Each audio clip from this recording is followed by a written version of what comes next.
నమస్తే.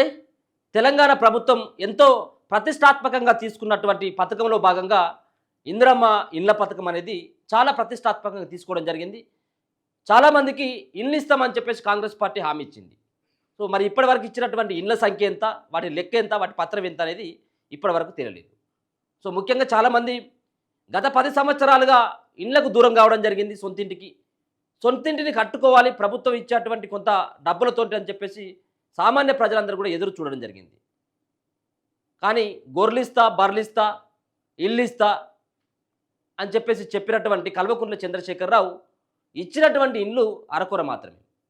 Double bedroom ఇల్లు కట్టిస్తా, కొడుకుకు ఒక రూమ్ ఉంటుంది, అయ్యాబకు ఇంకో రూమ్ ఉంటుంది, అల్లుడు వస్తే ఏడపంటాడు, బిడ్డేస్తే ఏడుంటుంది, కోడి పిల్లని ఎక్కడ కట్టేస్తావు, గొర్రె పిల్లని ఏడ కట్టేస్తావు, కోడి పిల్లని ఎక్కడికి అమ్ముతావు.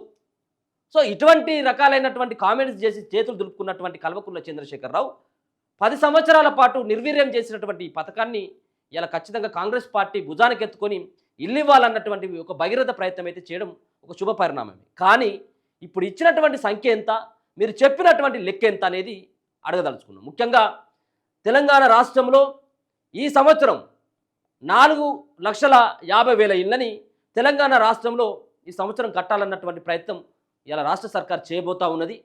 మరి అది చేస్తారా చేయరా? ఇది చేయకపోతే మాత్రం ఈ సంవత్సరం మరి ఖచ్చితంగా కాంగ్రెస్ పార్టీకి అతి పెద్ద దెబ్బగానే చెప్పుకోవచ్చు. ఒకవేళ ఇల్లు కట్టించినట్టయితుంటే, ఇచ్చినటువంటి హామీలో భాగంగా ఇది నెరవేర్చినట్టయితుంటే కాంగ్రెస్ పార్టీకి రానున్నటువంటి రోజులలో కొంత భవిష్యత్తు ఉండేటువంటి అవకాశం ఉంటుంది. ఇది తాడో పేడో తేల్చుకోవాల్సినటువంటి అవసరం ఇప్పుడు కాంగ్రెస్ పార్టీకి. ముఖ్యంగా చాలామంది మంత్రులు మాట్లాడుతూ ఉన్నారు, ముఖ్యమంత్రి మాట్లాడుతూ ఉన్నారు. ఇచ్చినటువంటి హామీలో భాగంగా ప్రతి నియోజకవర్గానికి 3,500 ఇళ్లను కేటాయిస్తాం, అర్హులైనటువంటి వారికి మొదటి ప్రాధాన్యత ఇళ్ళని మేము ఖచ్చితంగా అవకాశం కల్పిస్తామని చెప్పడం జరిగింది. కానీ ఇప్పుడు నియోజకవర్గంలో మరి అడపాదడప మాత్రమే, కనీసం నియోజకవర్గానికి 10-15 కూడా ఇప్పటి వరకు అందలేదు.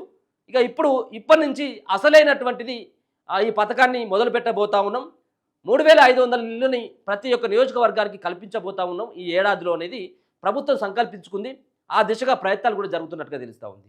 లబ్ధిదారుల విషయానికి వచ్చిన తర్వాత మరి అసలైనటువంటి లబ్ధిదారులు ఎవరు అంటే, నిరుపేదలైనటువంటి ఇల్లు లేక, ఇంటి జాగ లేక ఉన్నటువంటి వాళ్ళని గుర్తించకుండా ముందుగా తెలంగాణ రాష్ట్ర ప్రభుత్వం ఇల్లు లేక, ఇల్లు జాగున్నటువంటి వ్యక్తులకి మొదటి ప్రాధాన్యతలో వాళ్ళకి అవకాశం కల్పించాలన్నటువంటి ప్రయత్నం కాంగ్రెస్ పార్టీ చేసింది. రెండో విడతలో ఇల్లు లేనటువంటి వాళ్ళకి, దాని తర్వాత ఇంకా ఎవరికైనా ఒక రూమ్ 2 రూములు ఉండి ఇంకో వేరేగా కట్టుకోవాలన్నటువంటి వాళ్ళకి ఆ రకంగా ప్రయారిటీ ఇచ్చేటువంటి అవకాశం ఉన్నది.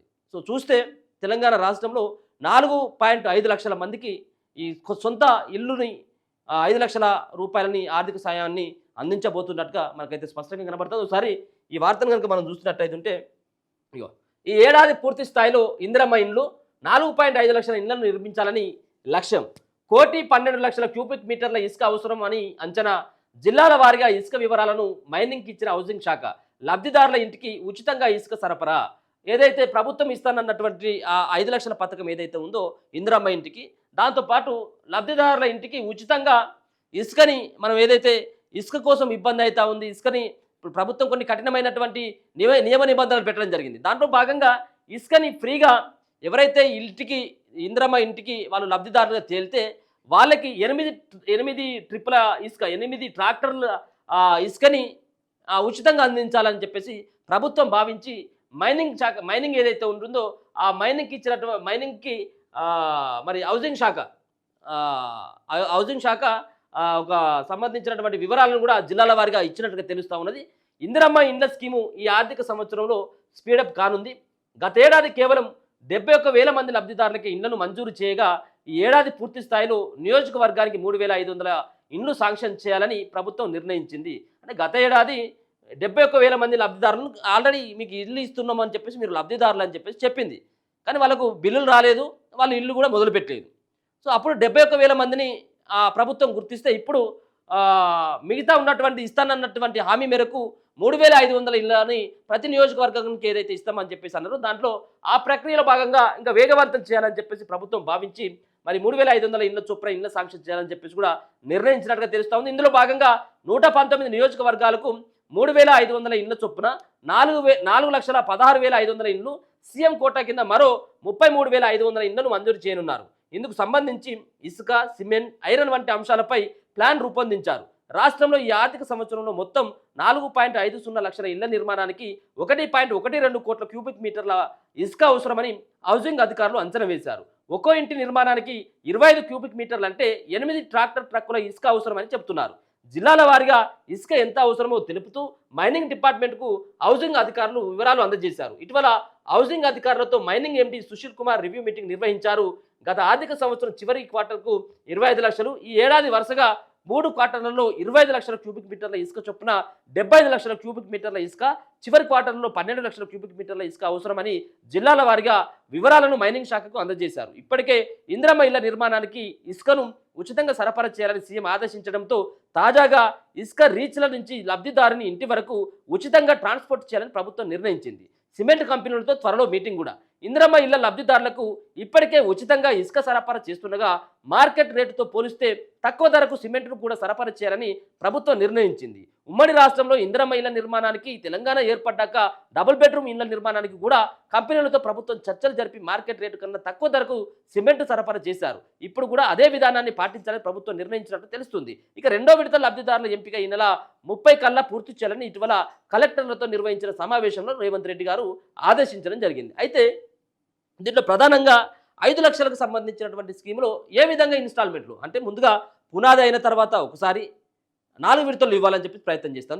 అంటే పునాది, దాని తర్వాత పిల్లర్ల తర్వాత సజ్జలు, ఏదైతే ఆ సెల్ఫ్లు సజ్జలు ఉంటుందో ఆ సజ్జ లెవెల్ వచ్చిన తర్వాత దాని తర్వాత స్లాబ్ పడ్డ తర్వాత 4 విడతలుగా ఇవ్వాలని చెప్పేసి ప్రభుత్వం భావించింది. ముందుగా పునాది కాగానే ₹1,00,000, దాని తర్వాత పిల్లర్ లెవెల్ రాగానే ₹1,00,000, దాని తర్వాత ఏదైతే సజ్జల లెవెల్ రాగానే మరో ₹1,50,000, దాని తర్వాత స్లాబ్ అయిపోయిన తర్వాత ఇంకో 1,00,000. అంటే ఇట్లా ఈ విధంగా 4 కేటగిరీల్లో కేటాయించి బడ్జెట్ నిలిచేయాలని చెప్పేసి ప్రయత్నం చేసింది. అయితే దీంట్లో ప్రధానంగా పైసలు ఇస్తే వాళ్ళు సిమెంట్ కావచ్చు, మరో పక్కన ఏదైతే ఇనుము ఉంటుందో అది కూడా, దాని తర్వాత ఇసుకని సంబంధించినటువంటి లబ్ధిదారులు ఎవరైతే ఉన్నారో వాళ్ళు కొనుక్కోవాల్సినటువంటి అవసరం లేదు. సో తక్కువ ధరకు జరిగేటువంటి ఏదైతే సిమెంట్ కావచ్చు, ఇసుక కావచ్చు, ఇసుక ఫ్రీగానే మీ ఇంటి దగ్గరికి వచ్చి పోసిపోతారు. అది ఎట్లా ట్రాన్స్పోర్ట్ లేదు. మరో పక్కన సిమెంట్ కూడా ప్రభుత్వం ఇస్తుందట. అంటే సిమెంట్ ప్రభుత్వం ఇచ్చి 5 లక్షలు ఇస్తుందంటే అది కాదు, మీకు ఇచ్చేటువంటి దాంట్లో కట్ చేసుకుంటుంది. ఎన్ని బస్తాలు అవసరం ఉంటుందో అన్ని బస్తాలు పంపుతుంది. ఇనుము ఎంత కావాలో అది కూడా మీకు ఎన్ని టన్నులు కావాలో అది కూడా పంపిస్తుందట. అంటే ఈ విధంగా అంటే ముందుగానే మీరు ఏదైతే పునాది తీసుకోగానే మనకు ఖచ్చితంగా కూడా దాన్ని ఏదైతే బేస్మెంట్కో లేకపోతే ఉంటే పునాది మనం ఆ పిల్లర్లకు వాడేటువంటి సలాకి ముందుగానే వస్తుంది. సిమెంట్ కూడా అంటే ఆ విధంగా లబ్ధిదారునికి సంబంధించినటువంటి ఎంపిక కాగానే ముందుగా పునాది తీయగానే ఏమేమైతే అవసరం ఉంటుందో ఆ సంబంధించినటువంటి ఎక్విప్మెంట్స్ని ప్రభుత్వమే అందించాలని చెప్పేసి భావిస్తున్నట్టుగా తెలుస్తుంది. అందుకని చెప్పేసి ఒక పక్కన సిమెంట్తో పాటు మరో పక్కన ఇనుము, మరొక పక్కన ఇసుకను కూడా ప్రభుత్వమే అందించాలని చెప్పేసి భావిస్తున్నట్టుగా తెలుస్తూ ఉంది. ఇదంతా దానికంటే వాళ్ళు అందించడం ఏంది, వీళ్ళని అందించడం ఏంది, ఇదంతా కూడా పెద్ద చిరాకు. రెండో అంశం ఏంటిదంటే దీంట్లో కొంత కమిషన్ దొరికేటువంటి అవకాశం కూడా ఉంటుంది. ఎవరైతే అక్కడ ఉన్నటువంటి లోకల్ ప్రతినిధులకు కావచ్చు, అక్కడ ఉన్నటువంటి ఎమ్మెల్యేలకు కావచ్చు. ఎందుకంటే సిమెంట్ కంపెనీలతో వాళ్ళతో వీళ్ళతో ములాఖాత్ అయ్యి అది వేరే రకంగా ఉంటుంది. సో ఈ అంతటి దానికంటే ఎవరైతే పునాది తీసుకోగానే నువ్వు ₹1,00,000 ఇస్తామన్నావు, ఆ ₹1,00,000 ఇచ్చినట్టయితే ఆయన సిమెంట్ తెచ్చుకుంటాడా, ఇంకేదైనా తెచ్చుకుంటాడా, అది వాళ్ళ ఇష్టం. సరే ఇసుక పోస్తారన్నావు, ఓకే, ఇసుకకు ఓకే. కానీ సిమెంట్కి అలాగే ఇనుముకి మరి ప్రభుత్వం ఇవ్వడం ద్వారా కొంత దీంట్లో లోపాలు జరిగేటువంటి అవకాశం ఉంటుంది. కాబట్టి ప్రభుత్వం ఈ నిర్ణయాన్ని ఉపసంహరించుకొని డబ్బులే వాళ్ళ చేతిలోకి పెట్టినట్టయితే లబ్ధిదారుడే ఎక్కడ తక్కువ ఉంటే అక్కడ తెచ్చుకుంటారు. వాళ్ళకు వెసులుబాటు ఉండేటువంటి విధంగా ఉంటుంది. కానీ ప్రభుత్వం ఒకసారి సిమెంట్ బస్తాలు వాళ్ళకి కావాలన్నప్పుడు ప్రభుత్వం సప్లై చేయది, అలాగే ఐరన్ కావాలన్నప్పుడు సప్లై చేయది. అట్లా దానివల్ల ఇబ్బందులు అవుతుంది. కాబట్టి ఆ ప్రభుత్వం కూడా ఈ నిర్ణయాన్ని మార్చుకోవాలని చెప్పేసి చాలామంది అయితే వ్యక్తపరుస్తూ ఉన్నారు. సో ఏదేమైనప్పుడు కూడా మరి రాష్ట్రంలో ఈ సంవత్సరం 4.5 లక్షలు అంటే 4.5 లక్షల మందికి సొంతంగా ఇల్లు లేనటువంటి వాళ్ళకి అవకాశం ఇచ్చి వాళ్ళని సొంత ఇంటి కలని నెరవేర్చాలన్న ప్రయత్నం అయితే మాత్రం కాంగ్రెస్ పార్టీ తీసుకోవడం జరిగింది. కాంగ్రెస్ పార్టీ ఇస్తుందా లేకపోతే ఇవ్వకపోతే రానున్నటువంటి రోజులలో కాంగ్రెస్ పార్టీకి మాత్రం అది పెద్ద దెబ్బగానే చెప్పుకోవచ్చు. ఈ యొక్క ఇందిరమ్మ ఇళ్ల కోసం చాలామంది గ్రామాలలో ఎదురు చూస్తూ ఉన్నారు ఎప్పుడు ఇస్తారా అని చెప్పేసి.